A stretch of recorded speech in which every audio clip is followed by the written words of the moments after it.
छोड़ दीजिए। भीमराव, आपसे एक बात करनी थी। जी बोलिए। आपने तो देखा ही है सभा में कितने लोग सरकारी नौकरियों में आरक्षण का विरोध कर रहे हैं। अब अगर शेड्यूल कास्ट और शेड्यूल ट्राइब वालों को आरक्षण दिया गया तो आप तो जानते ही हैं, फिर सिख, ईसाई, पारसी, मुसलमान कोई पीछे नहीं रह जाएगा।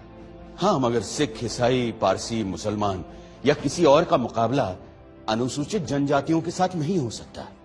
ये सारी जातियां पैसे वाली भी हैं और सोशली सिक्योर्ड भी। ठीक बात है, पर अगर एक बार आरक्षण का दरवाजा खुल गया तो देखिएगा सभी लोग अपना हक मांगेंगे और हिंदुओं के लिए सरकारी नौकरियों में जगह नहीं बचेगी, जबकि संख्या में वो सबसे ज्यादा है। आप चाहते क्या हैं? सिर्फ मैं ही नहीं, सरदार पटेल भी यही चाहते हैं कि हो सके तो संविधान में आरक्षण की बात ही हटा दी जाए। मेरे रहते संविधान से आरक्षण नहीं हटने वाला, चाहे आप कितना भी जोर लगा लें मुंशी जी। पर कोई रास्ता तो हो सकता है ना? हाँ, एक रास्ता है। मैं ही हट जाता हूं संविधान की ड्राफ्टिंग कमेटी से। अरे फिर आप लोग जैसा चाहें वैसा संविधान बना लीजिएगा। सुनिए भीमराव, भीमराव सुनिए तो। डॉक्टर आम्बेडकर को लगा कि जिन दलितों की लड़ाई वो लड़ रहे हैं, अगर उनको ही जीने का अधिकार नहीं दिला पाए तो फिर संविधान सभा में रहने का फायदा क्या है। आम्बेडकर ने न सिर्फ संविधान बनाने के काम से खुद को अलग कर लिया, बल्कि ये भी इशारा कर दिया कि वो न सिर्फ ड्राफ्टिंग कमेटी बल्कि कानून मंत्री के पद से भी इस्तीफा दे देंगे। इससे ऐसी खलबली मची कि आम्बेडकर को मनाने खुद सरदार पटेल उनके घर पहुंच गए।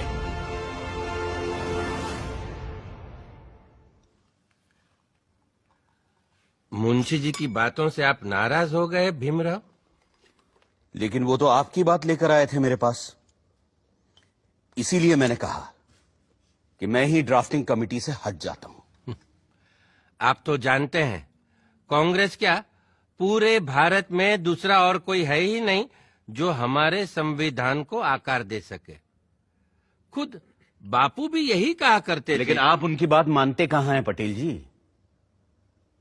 गांधी जी पिछड़ों को रिजर्वेशन देने की मेरी तजवीज से सहमत थे।